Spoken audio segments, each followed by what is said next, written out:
السلام عليكم ورحمة الله وبركاته. اللهم علمنا ما ينفعنا وانفعنا بما علمتنا. تاني إعدادي، الوحدة التالتة، الدرس التاني، التباين في المثلث. درس بسيط جدا في الوحدة التالتة، هو عبارة عن نظريتين أو نظرية وعكسها.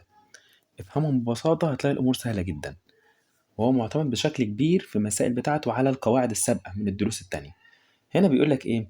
إذا اختلف طول ضلعين في مثلث، يعني لو عندي مثلث فيه ضلعين مختلفين، ضلع أكبر من ضلع، فإن أكبرهم في الطول يعني الضلع الكبير منهم تقابله زاوية أكبر من قياس الزاوية المقابلة للضلع الآخر.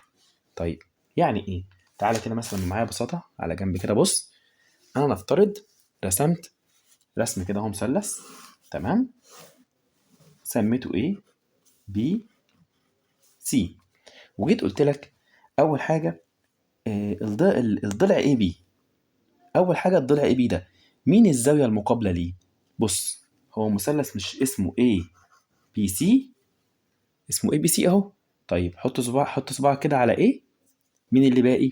حط صباعك على اي بي، معلش، على اي بي، على اي بي، على حرفين اي بي، مين اللي باقي؟ سي. يبقى ده معناه ان الزاويه المقابله للضلع اي بي هي سي. طبعا في طلاب بيطلعوها من الرسم عادي، وفي بيتلخبطوا. طيب نفترض عايز الضلع المقابل الزاويه المقابله للضلع سي بي، الزاويه المقابله للضلع سي بي عشان ما نتلخبطش. بص، سي بي اهو، حط ده صباعك عليه كده اهو. هيبقى مين عندي؟ هيبقى عندي A. يبقى على طول الزاوية المقابلة للضلع سي بي هي زاوية A. طيب بنفس الطريقة عايز الزاوية المقابلة للضلع سي اي. بص، اخفي سي اي كده، يعني هنخفيهم هما الاتنين كده اهو. السي والاي هيبقى مين؟ حرف البي. اذا على طول كده الزاوية المقابلة للضلع سي اي هي زاوية بي. طب دي أهم نقطة لازم تبقى عارفها الأول، إزاي تحدد الزاوية المقابلة لكل ضلع. نبدأ بقى نكمل. هو قال لي هنا، قال أنا مثلا عندي مثلث أهو، مثلث اسمه ABC. AB ب5، AC بيساوي 7. طيب هو السؤال هنا لو طبقنا النظرية دي، النظرية بتقول ببساطة كده، لو أنا عندي ضلعين مختلفين عن بعض، يعني واحد أكبر من واحد، يبقى قياس الزاوية المقابلة للضلع الكبير هتكون أكبر من قياس الزاوية المقابلة للضلع الآخر اللي هو الصغير. طب تعالى نطبق. مين الضلع الكبير هنا؟ AC أهو. AC أكبر من AB أهي، AC أكبر من AB. بالتالي الزاوية المقابلة ل AC هتكون أكبر في القياس من الزاوية المقابلة ل AB. طب تعالى كده أهو، مين الزاوية اللي قدام AC؟ AC أهو. طيب ممكن بالنظر نعرفها، هتبقى زاوية B. واللي بيتلخبط أهو يكتب المثلث أهو ABC قدامه، يخفي حروف الضلع اللي هو قال عليه AC، خبيهم بإيدك، هيبقى مين؟ هيبقى B. يبقى إذا قياس زاوية B هيكون أكبر من نفس الطريقة AB. مين الزاوية اللي قدامه بنفس الطريقة؟ خبي AB، هيبقى C. إذا قياس زاوية B أكبر من قياس زاوية C، وده تطبيق على النظرية بكل بساطة. طيب تعالى كده نحل مثال عليها، مثال سهل جدا. هنا قايل لي في الشكل المقابل DC أكبر من BC، اثبت أن قياس زاوية ABC أكبر من قياس زاوية ADC. طب تعالى كده نشوف اهو، قايل كده اهو DC أكبر من CB، DC أكبر من CB، الضلع DC أكبر من الضلع CB. وكمان خد بالك هنا حاطط لي علامات، هنا AB يساوي AD، AB يساوي AD. طيب اثبت أن قياس زاوية ABC، يعني عايز الزاوية دي كده، يثبت أن قياس زاوية ABC أكبر من قياس زاوية ADC. طيب بص بقى، أول حاجة هنا في عمل لازم نعمله، أو تعال نتكلم بالمنطق. أنا عشان أثبت إن زاوية أكبر من زاوية باستخدام التباين بتاع النهاردة ده، لازم أثبت إن في ضلع أكبر من ضلع.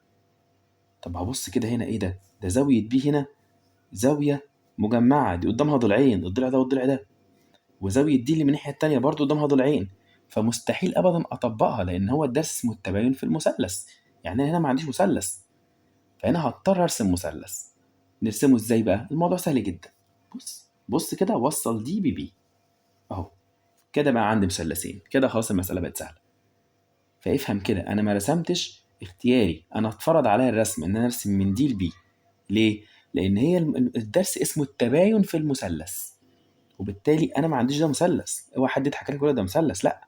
من غير الضلع اللي انا رسمته ده مش مثلث، ده شكل رباعي.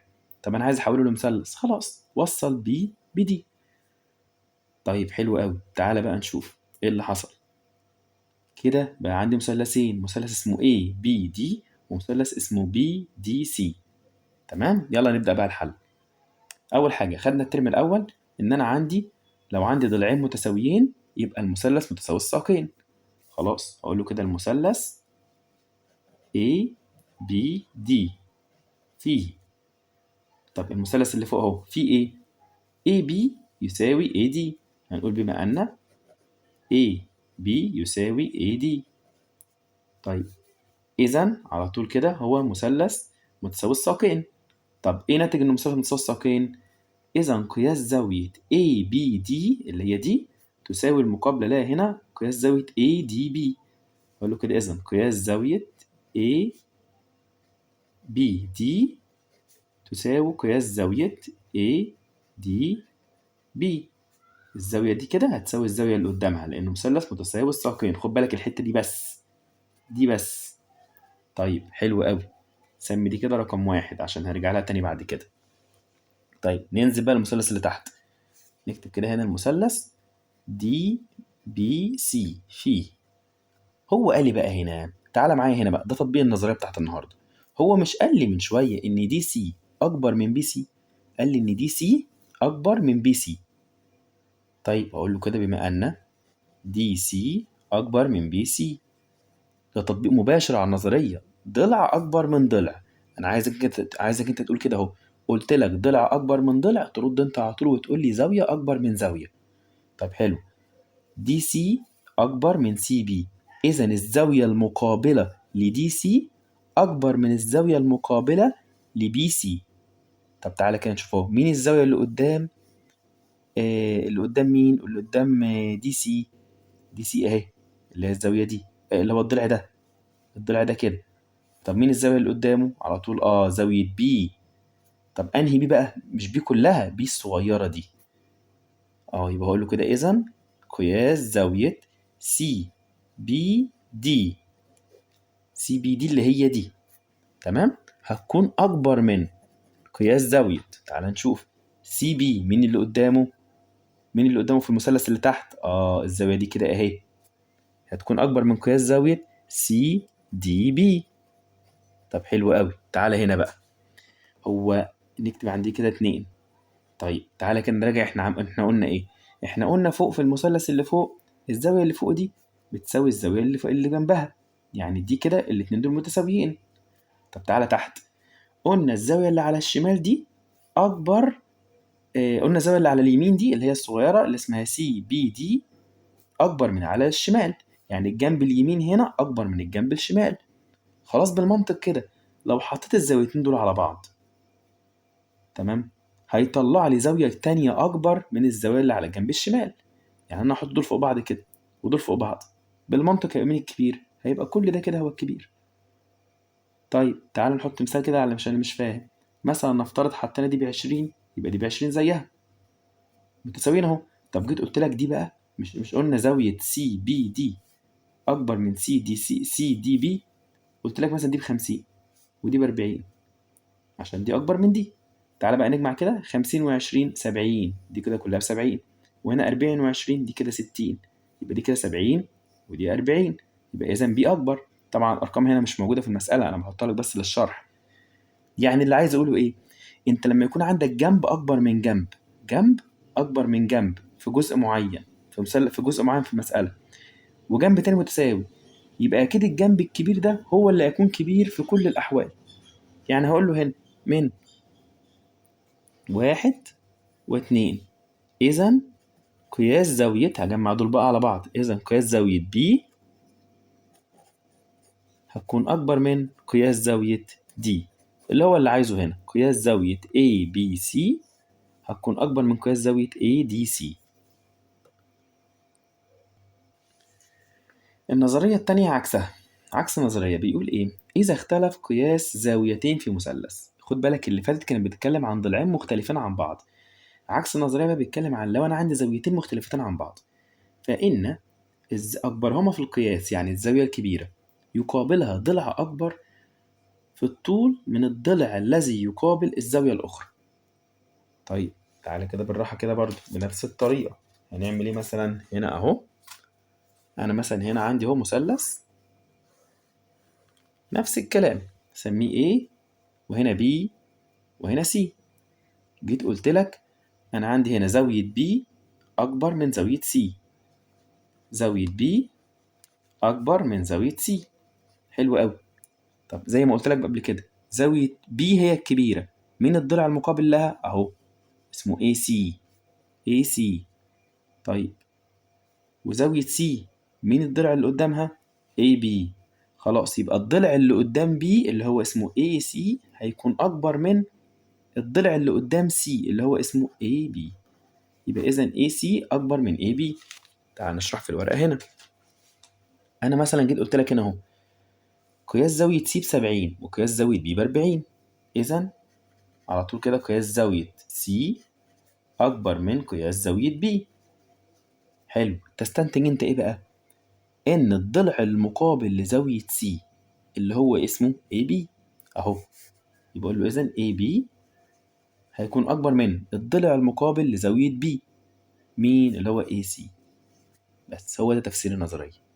طيب في هنا حاجات تانية، في المثلث القائم الزاوية أكبر ضلع هو مين؟ الوتر. دي لازم تبقى عارفها. في المثلث القائم لما يقول لك مين أكبر ضلع قول له الوتر على طول. طب المثلث المنفرج الزاوية أكبر ضلع هو مين؟ المقابل للزاوية المنفرجة. كده يبقى خلصت قواعد الدرس. تعال بقى نحل مسائل. مثلا هنا قال لك AB أكبر من AC. AB أكبر من AC. اثبت أن قياس زاوية ABE أكبر من قياس زاوية ACD. ABE أكبر من ACD. طب حلو أوي. تعال أنا هنا عندي ضلع أكبر من ضلع، أنت ترد عليا تقول لي زاوية أكبر من زاوية. سهلة جدا، ضلع أكبر من ضلع زاوية أكبر من زاوية. طب تعال نشوف. هو هنا قايل لي بما أن AB أكبر من AC، ضلع أكبر من ضلع، إذا الزاوية المقابلة ل AB مين اللي قدام AB؟ AB أهو. مين الزاوية المقابلة ليه؟ اللي هي الزاوية دي اسمها إيه بقى؟ ACB اللي هي دي كده. ACB اللي هي دي. إذا قياس زاوية ACB هتكون أكبر من، تمام، AC مين اللي قدامه؟ AC أهو. مين اللي قدامه هنا؟ ABC هتكون أكبر من قياس زاوية ABC، يعني الزاوية دي كده هتكون أكبر من الزاوية دي كده. طب حلو أوي. طب إيه علاقة ده باللي إحنا بنقوله؟ هو عايز يثبت إن الزاويتين اللي بره، عايز يثبت إيه بقى؟ إن الزاوية اللي بره دي كده أكبر من الزاوية اللي بره دي. طب بص كده، لو رجعت معايا الدرس اللي فات أنا قلت لك إيه؟ قلت لك لو أنا عندي زاويتين بيكملوا بعض، يبقى لو في زاويتين، لو زاوية أكبر من زاوية يبقى المكملات بتاعتهم عكسهم. لو زاوية أكبر من زاوية يبقى المكملات بتاعتهم عكسهم. يعني زاوية B أكبر، زاوية ABC أكبر من ACB، يبقى مكملة ABC هتكون أصغر من مكملة ACB. تاني اهو، لو الزاوية دي كده أكبر من دي يبقى لو بص اهي تعالى نحطها بالأرقام، دي 1 و2. لو زاوية 1 أكبر من زاوية 2 يبقى مكملة 1 أصغر من مكملة 2. نعكس على طول. طب حلو، هقول له كده إذا على طول كده. طب ما هو ده فعلا اللي حصل. زاوية ACB أهي، ACB دي أكبر من ABC، يبقى الجنب ده هو الكبير. خلاص بس في المكملات العكس بقى، يبقى الجنب ده هو الكبير. خلاص أقول له إذن قياس زاوية ABE اللي هي اللي بره بقى المكملة هتكون أكبر من قياس زاوية ACD، وتخلص المسألة على كده. طب تيجي تقول لي ليه؟ لأن زاوية ABE دي مكملة للي جوه هنا اللي جنبها، وزاوية ACD مكملة للي جوه هنا في المثلث، بس يبقى هنعكس على طول. لو انت عندك C اللي جوه دي أكبر من B اللي جوه، يبقى إذن B اللي بره أكبر من C اللي بره، بس وتخلص المسألة على كده. سؤال تاني تطبيق على نفس الفكرة. AB أكبر من AC، AB كله أكبر من AC، خد بالك من دي، AB أكبر من AC. طيب وبعد كده بيقول لك إن BD يساوي EC، BD يساوي EC. طب اثبت أن قياس زاوية AED يساوي قياس زاوية ADE. السؤال ده سؤال امتحانات، سؤال متوسط وجميل، لازم تكون عارف الفكرة. طيب زي ما قلت لك، هو عايز يثبت إن الزاوية دي كده أكبر من دي، عايز يثبت إن دي كبيرة. طب حلو قوي، هو هنا اداك ضلع أكبر من ضلع، وكمان اداك ضلع بيساوي ضلع. طب حلو قوي، طب تعال نشوف هو قال ايه. هو قال لي بقى AB يساوي AC، ماشي. وبعد كده قال لي ان انا عندي، خد بالك بقى، BD يساوي EC. طب هي فيها فكرة جميلة قوي، تعالى هعملها لك على جنب كده في الورقة تفهمها معايا احسن. مثلا انا جيت قلت لك بص اهو، جيت قلت لك كده الضلع ده كله سميه مثلا الضلع 1 اكبر من الضلع 2، يعني 1 اكبر من 2، الضلع ده كله اكبر من الضلع ده كله. وجيت قلت لك انا هقطع من الضلع ده مسافة 3 سنتي، وده برضو مسافة 3 سنتي. حلو. طيب وجيت قلنا لك مثلا الكبير ده كان طوله كام؟ 12، والكبير ده طوله كام؟ 10، يبقى ده كله 12 وده كله 10، وقطعنا من هنا 3 وهنا 3، يعني مسافتين متساويتين. يبقى بالمنطق هنا هيكون باقي كام؟ هنا هيكون باقي 9، وهنا هيكون باقي كام؟ 7. ايه ده؟ ده خد بالك الكبير لما قطعنا منه نفس المسافة من الصغير، بقى المسافة اللي باقية هنا أكبر من المسافة اللي باقية هنا. طب ما هو ده حل المسألة ببساطة. هو قال لك إن أنا عندي ضلعين متساويين تحت، يبقى أنا لو استبعدتهم كده خالص، يبقى إذا الجزء الكبير اللي فوق هيكون أكبر من الجزء الكبير اللي هنا، هيكون اللي على اليمين هيكون أكبر من الجزء اللي على الشمال. طب تعالى نطبق على المسألة أهي. هو دلوقتي هنقول بما أن AB أكبر من AC، بما أن AB الكبير ده أكبر من AC، AB اللي على اليمين أكبر من AC اللي على الشمال. طيب بما أن تاني إن BD يساوي EC، هو اللي قايل BD أهو بيساوي EC.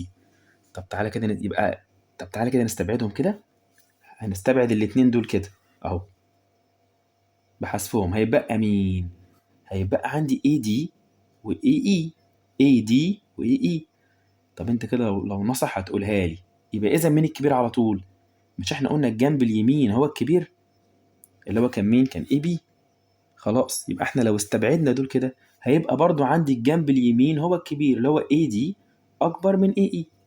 خلاص اقول له كده بحذف BD من AB و EC او CE من AC اللي هيطلع من الضلع EC. إذن على طول ينتج أن إيه بقى؟ إذن AD هيكون أكبر من AE، هيكون على طول AD أكبر من AE. حلو قوي. طب خلاص وصلنا كده للخانة اللي احنا عايزينها، ضلع أكبر من ضلع، ضلع أكبر من ضلع، إذن زاوية أكبر من زاوية. طب AD مين الزاوية اللي قدامه؟ أهي اللي احنا عايزينها. إذن قياس زاوية AED هتكون أكبر من قياس الزاوية اللي قدامها من الناحية التانية هنا ADE. طيب بالراحة كده اهو، AD اللي قدامه زاوية EED اهي. طب AE اللي قدامه مين؟ زاوية ADE، واللي هو المطلوب إثباته. سؤال تاني برضو من التمارين جميل جدا. هو قايل AD متوسط في المثلث ABC، وكان BC أصغر من 2AD، BC أصغر من 2AD. اثبت أن قياس زاوية BAC أقل من 90 درجة. طب حلو قوي، المتوسط ده خدناه في الترم الأول. طيب خدنا إيه فيه؟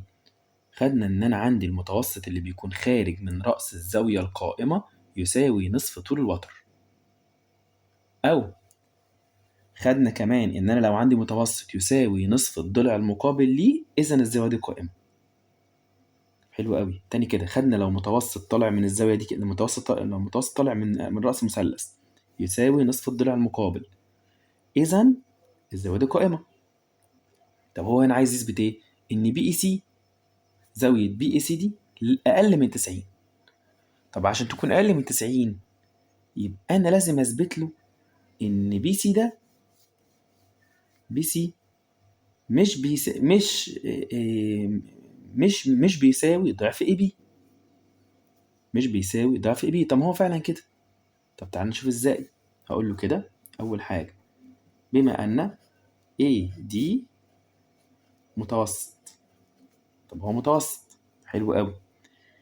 وبما ان تاني بي سي اقل من 2 اي دي، او بلهجه تاني عشان لو حد حب يعرفها، بما ان اي دي لا يساوي نصف بي سي، بما ان اي دي مش بيساوي نصف بي سي، اي دي ده مش بيساوي نصف بي سي، يبقى ده معناه ايه على طول؟ اذا زاوية ايه ليست قائمة على طول كده. اذا زاوية بي اي سي ليست قائمة على طول. طب ما دام هي ليست قائمة، اذا قياس زاوية بي اي سي اقل من 90 درجة. يعني الفكرة هنا قايمة على فكرة المتوسط، المسألة هنا قايمة على فكرة المتوسط اللي هو المتوسط الخارج من رأس الزاوية القائمة يساوي نصف الوتر. يبقى أنت لو ثبت لي إن المتوسط ده لا يساوي نصف بي سي اللي هو نصف الضلع المقابل، إذا هذه الزاوية ليست قائمة، وبالتالي هي أقل من 90 درجة. سؤال تاني من أسئلة كتاب المدرسة، اوجد قيم x التي تجعل قياس زاوية A أقل من قياس زاوية B. هو السؤال ده ربط المقادير الجبرية أو ربط الجبر بالهندسة، من الأسئلة الجميلة جدا والمنتشرة في الامتحانات، لازم تبقى عارفها. هنا قايل اوجد قيم x اللي تجعل قياس زاوية A أصغر من قياس زاوية B. طيب عشان تكون A أكبر من B يبقى لازم الضلع المقابل ل A يكون أكبر من الضلع المقابل ل B. طب مين الضلع المقابل ل A؟ أهو 2x ناقص B، لازم يكون أقل من 2x ناقص 6. 2x ناقص 6 دي مش بي، دي 6. 2x ناقص 6 يكون أقل من المقابل اللي بيه مين؟ اللي هو x زائد 12، ومتباينة عادية نحلها. إزاي؟ دي 6 ودي الستة الناحية السالب 6 الناحية التانية بإشارة مخالفة، ودخل الإكس جوه هنا بإشارة مخالفة عشان تبقى مع الإكس اللي زيها.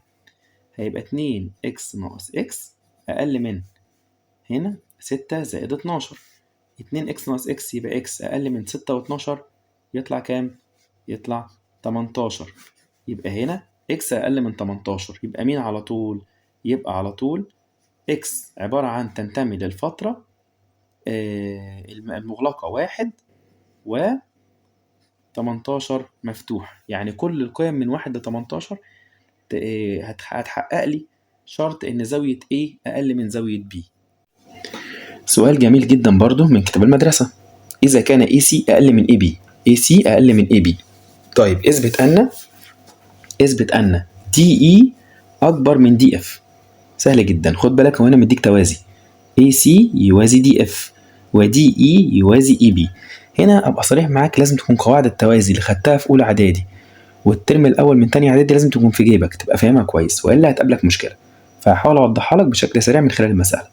بص هنا هو هنقول بما أن أول حاجة أنا عندي AC أكبر من AB على طول كده، بما أن AC أكبر من AB ده AC أنا آسف AC أقل من AB، بما أن AC أقل من AB. حلو. إذا ضلع أصغر من ضلع يبقى زاوية أصغر من زاوية. إذا مين الزاوية اللي قدام AC؟